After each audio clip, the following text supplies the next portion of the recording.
Que le seul vrai Dieu vous bénisse abondamment au nom magnifique et merveilleux de Jésus-Christ, qui est le médiateur entre Dieu et les hommes. Bienvenue à cette émission qui dit la parole de Dieu. C'est moi, votre frère Tito Nganda. Aujourd'hui, nous allons répondre à la question suivante. Jésus-Christ avait-il porté la croix en bois? Jésus-Christ avait-il porté la croix en bois? Pour répondre à cette question, nous devons examiner les évangiles, les 4 évangiles. Jésus-Christ est le feu rouge de la parole de Dieu de Genèse à Apocalypse. Je répète, Jésus-Christ est le feu rouge de la parole de Dieu de Genèse à Apocalypse. Dans chaque livre de la parole de Dieu, vous allez trouver le sujet de la parole, Jésus-Christ. Jésus-Christ est le sujet de la parole de Dieu de Genèse à Apocalypse. Dans l'évangile de Matthieu, Jésus-Christ est le Messie de l'Éternel. L'évangile de Matthieu nous montre l'aspect du ministère de Jésus-Christ sur cette terre en tant que roi. Dans l'évangile de Marc, Jésus-Christ est le serviteur de l'Éternel. L'évangile de Marc nous montre l'aspect du ministère de Jésus-Christ sur cette terre en tant que serviteur. Dans l'évangile de Luc, Jésus-Christ est l'homme de l'Éternel. L'évangile de Luc nous montre l'aspect du ministère de Jésus-Christ sur cette terre en tant qu'homme. Et enfin, dans l'évangile de Jean, Jésus-Christ est le Fils de l'Éternel. L'évangile de Jean nous montre l'aspect du ministère de Jésus-Christ en tant que Fils de l'Éternel, en tant que Fils des dieux. Les évangiles, c'est complète les uns les autres. Oui, Jésus-Christ est le feu rouge, comme je le disais. Il est le feu rouge de la parole de Dieu de Genèse, Apocalypse. Jésus-Christ est le sujet de la parole de Dieu entière. Jésus-Christ est le passe-partout à l'interprétation de la parole de Dieu. Est-ce que Jésus-Christ avait porté la croix en bois? Que dit la parole de Dieu? La plupart d'entre nous connaissons l'enseignement généralement accepté que Jésus fut amené devant Pilate, qui plus tard le fit battre de verge. Après qu'il eut été battu de verge, les soldats mirent la lourde croix sur ses épaules pour qu'il la portât jusqu'au calvaire. Puis, comme les soldats et Jésus approchaient du calvaire, Jésus tomba sous le poids de sa croix, de sorte que les soldats prirent Simon de Cyrène et lui ordonnèrent de porter la croix. Simon porta alors la croix jusqu'au calvaire où les soldats crucifièrent Jésus-Christ.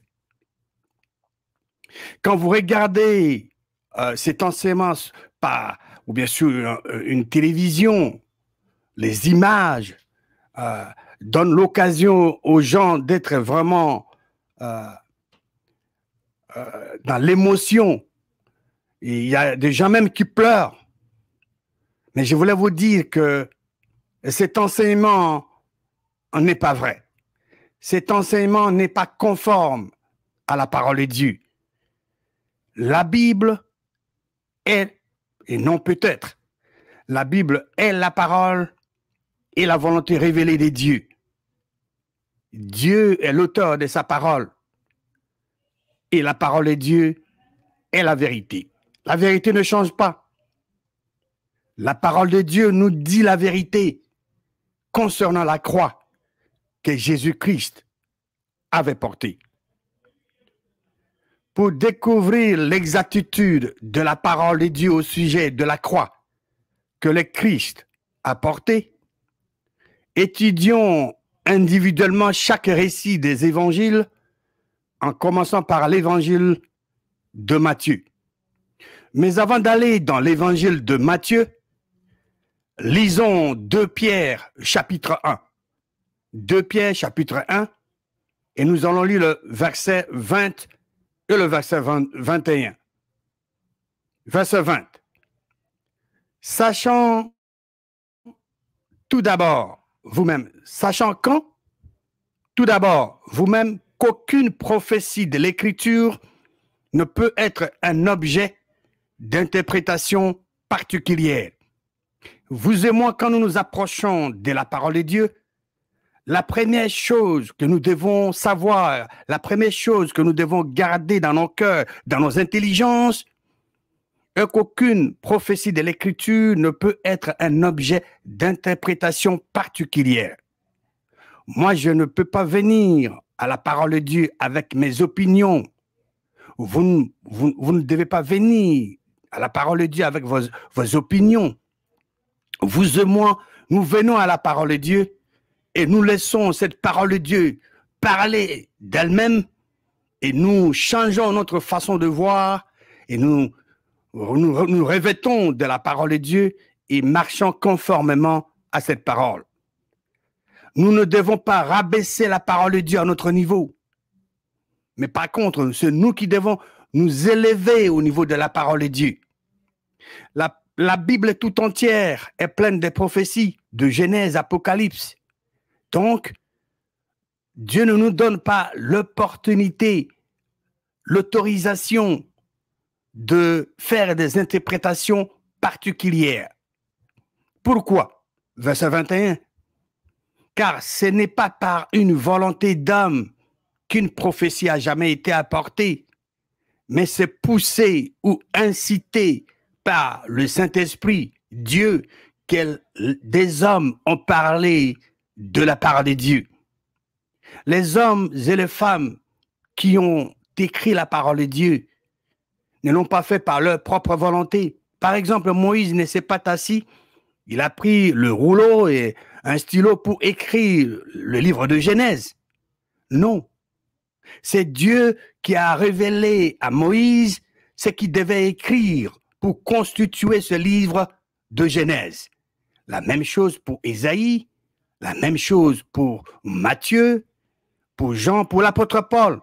C'est Dieu qui leur a donné la révélation. Il leur a dit ce qu'ils devaient écrire. Et ils ont écrit.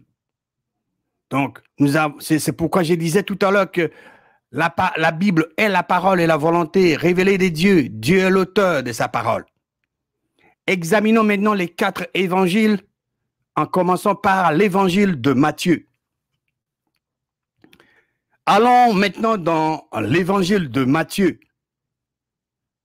Nous allons répondre le récit alors que Jésus était dans la salle de justice de Pilate, le prétoire. Matthieu chapitre 27. Vous allez lire chez vous le verset 27 à 32. Matthieu 27, verset 27 à 32. Là où on parle de soldats qui se moquaient de Jésus-Christ et crachaient contre lui. Mais je vais lire avec vous le verset 31 et le verset 32. Le verset 31. Après s'être ainsi moqué de lui, ils lui ôtèrent le manteau, lui remirent ses vêtements et l'emmenèrent pour le crucifier. Verset 32. Lorsqu'ils sortirent, ils rencontrèrent un homme de Cyrène appelé Simon et ils les forçaient à porter la croix de Jésus. Pilate a livré Jésus-Christ aux soldats pour qu'ils aillent le crucifier. ils sortirent, la parole de Dieu dit que lorsqu'ils sortirent du prétoire, de la salle de justice, ils rencontrèrent un homme de Cyrène appelé Simon. Et ils, les soldats, le forçaient à porter la croix de Jésus-Christ. Alors que le groupe sortait de la salle de justice, ils trouvèrent un homme à la porte et les soldats forcèrent cet homme de Cyrène appelé Simon à porter la croix de Jésus-Christ. Il n'y a rien dans l'évangile de Matthieu qui enseigne que le Christ ait même touché la croix en bois. Simon de Cyrène fut forcé de porter la croix jusqu'au calvaire. Jésus-Christ n'a pas même touché la croix en bois. Examinons maintenant l'évangile de Marc. Nous allons dans Marc, chapitre 15. Marc 15, nous allons lire vous allez lire à la maison du verset 16 au verset 21. Donc les soldats se moquaient de Jésus-Christ et ils crachaient contre lui. Et je vais partager avec vous le verset 20 et le verset 21. Verset 20. Après s'être ainsi moqués de lui, il, se référant aux soldats, les soldats lui ôtèrent la pourpre, lui remirent ses vêtements et l'emmenèrent pour le crucifier. Verset 21. Ils, les soldats, forcèrent à porter la croix de Jésus un passant qui revenait de champ, Simon de Cyrène, père d'Alexandre et de Rufus. Vous voyez, les évangiles, je vous l'ai dit, les évangiles, c'est complète. Matthieu a donné l'information qu'il avait. Il a parlé seulement des soldats qui sont sortis du prétoire. Ils ont rencontré un homme appelé Simon de Cyrène.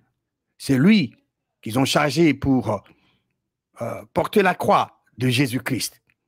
Mais Marc donne plus de détails. Qu'est-ce que Marc nous dit ici? Marc nous dit au verset 21, les soldats forçaient à porter la croix de Jésus, un passant. Il était un passant qui revenait de champ. Un autre détail. Son nom, c'est Simon de Cyrène. Ça, Matthieu nous a dit. Mais Simon de Cyrène est père d'Alexandre et de Rufus. Plus de détails. Simon de Cyrène passait où? Simon de Cyrène passait devant le prétoire. Il n'y a aucun récit dans l'évangile de Marc qui suggère même que Jésus ait touché un morceau de bois, un arbre ou quoi que ce soit de semblable. La parole de Dieu est explicite, claire et simple. Examinons maintenant l'évangile de Luc. Nous allons dans l'évangile de Luc, chapitre 23. Vous lirez chez vous du verset 20 au verset 26.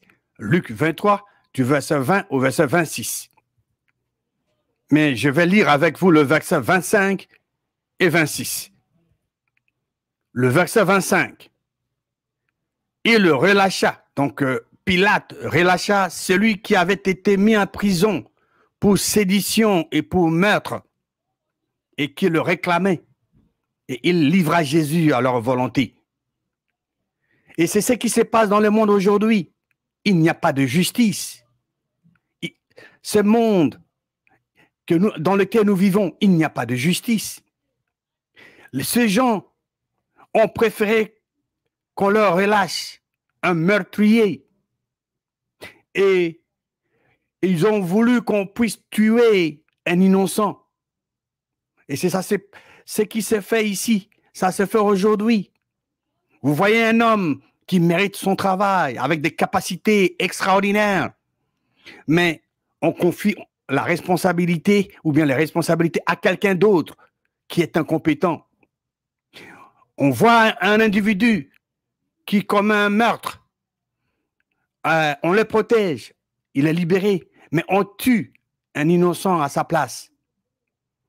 Le verset 25 dit que Pilate relâcha celui qui avait été mis en prison pour sédition et pour meurtre et qui le réclamait. Les gens réclamaient qu'on relâche ce monsieur. Et il livra Jésus à leur volonté. Ils ont voulu la mort. Ils ont voulu que Jésus-Christ soit crucifié. Le verset 26. Comme il l'emmenait, notez attentivement, les soldats, prirent un certain Simon de Cyrène qui revenait de champ. Et les soldats, les chargèrent de la croix pour qu'ils la portent derrière Jésus. La parole de Dieu au verset 26 de Luc chapitre 23 nous dit que comme les soldats emmenaient Jésus, à la porte même de prétoire se trouvait Simon de Cyrène qui revenait de champ. Et les soldats le chargèrent, non Jésus.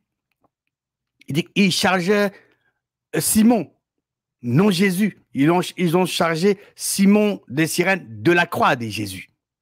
Jésus marchait devant et Simon suivait derrière lui. Les évangiles de Matthieu, de Marc et de Luc nous disent clairement qu'un homme appelé Simon de Cyrène, le père d'Alexandre et de Rufus, qui revenait des champs et qui passait devant le prétoire, celui que les soldats trouvaient à la porte du prétoire et les chargeaient de la croix pour qu'il la porte derrière Jésus. Examinons maintenant l'évangile de Jean. Vous pouvez lire chez vous Jean chapitre 19, du verset 13 à 17. Jean 19, du verset 13 à 17. Mais je vais lire avec vous le verset 16 et 17. Verset 16. Alors, il leur livra pour être crucifié. Donc, Pilate livra Jésus-Christ aux gens qui ont voulu la mort de Jésus-Christ pour qu'ils aillent crucifier Jésus-Christ. Ils prirent donc Jésus et l'emmenèrent. Verset 17. Jésus, portant sa croix, arriva au lieu du crime qui se nomme en hébreu Golgotha. Jésus portant sa croix est la phrase à partir de laquelle il a été présumé que Jésus avait porté la croix de bois. Ceci ne concorde pas avec le récit clair de 3 autres évangiles. Les 3 premiers évangiles déclarent très clairement que Simon de Cyrène porta la croix de la porte du prétoire. Mais l'évangile de Jean déclare Jésus, portant sa croix, arriva au lieu du crâne.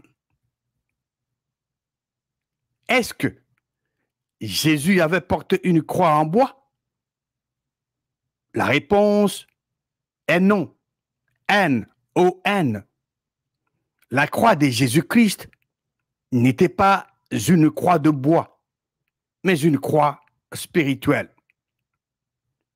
La croix que Jésus porta s'est composée de nos péchés et de nos transgressions.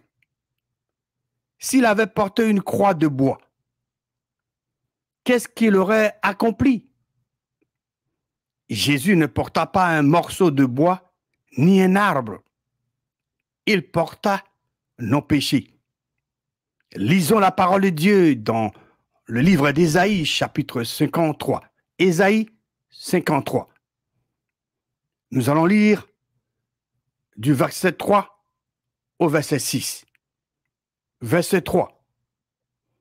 Méprisé et abandonné des hommes, homme de douleur et habitué à la souffrance, semblable à celui dont on détourne le visage, nous l'avons dédaigné, nous n'avons fait de lui aucun cas. Verset 4. Cependant, ce sont nos souffrances qu'il a porté. Qu'est-ce qu'il a porté? La parole de Dieu que nous sommes en train de lire ici fait allusion à Jésus-Christ.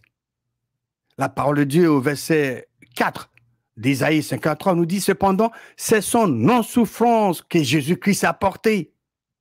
C'est de nos douleurs qu'il s'est chargé. Et nous l'avons considéré comme puni, frappé des dieux et humilié. Verset 5. Mais il, Jésus-Christ, était blessé pour nos péchés, brisé pour nos iniquités. Le châtiment qui nous donne la paix est tombé sur lui. Et c'est par ce maîtressure que nous sommes guéris. Verset 6. Nous étions tous errants comme de brebis. Chacun suivait sa propre voie. Et l'Éternel a fait retomber sur lui l'iniquité de nous tous. Jésus-Christ prit toutes les fautes qui étaient contre nous, les transgressions, le péché, l'esclavage, la maladie et la souffrance, et en fit une partie de sa croix. Quel genre de croix Jésus-Christ porta pour nous? Lisons 1 Pierre, chapitre 2.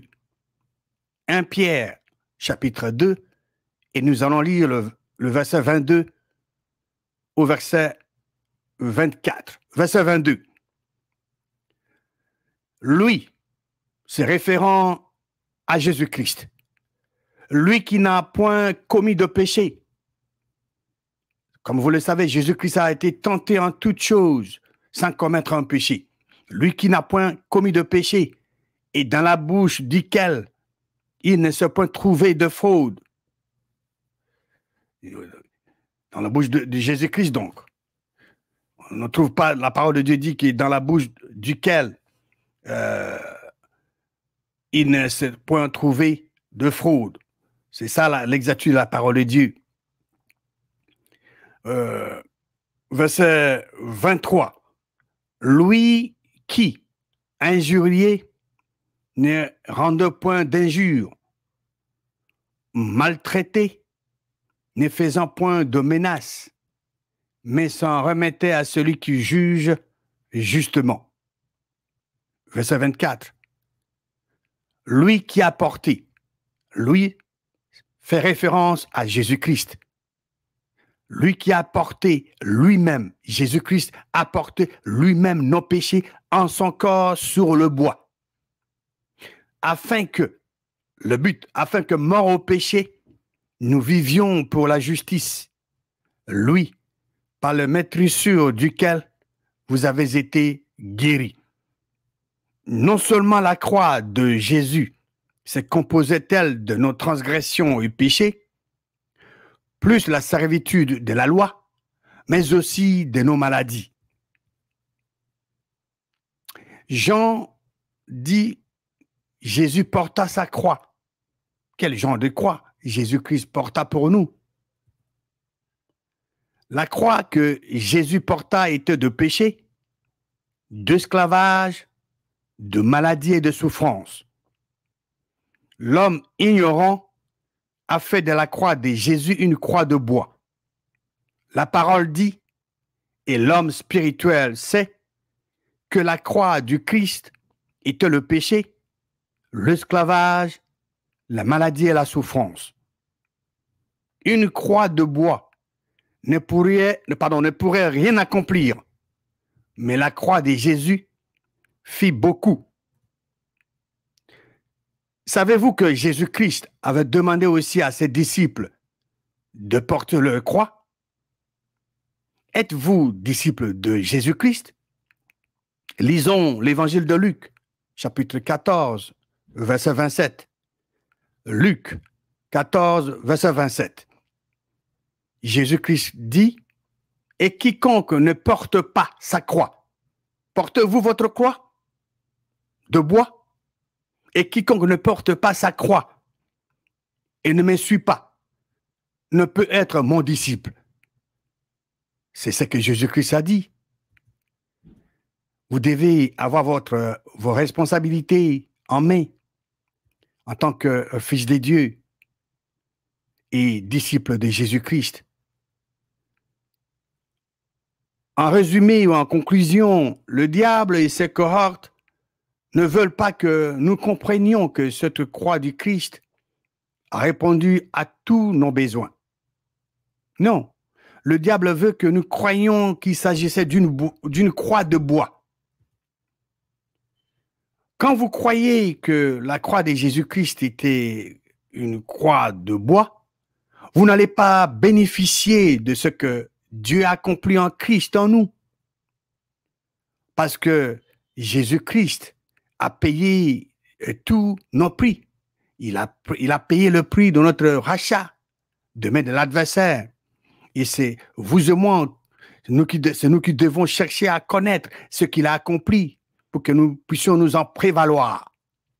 Les ennemis de la croix du Christ sont ceux qui ne croient pas ou n'acceptent pas ce que Jésus a fait. Est-ce que Jésus avait porté la croix en bois? Non. C'est Simon de Cyrène qui avait porté la croix en bois.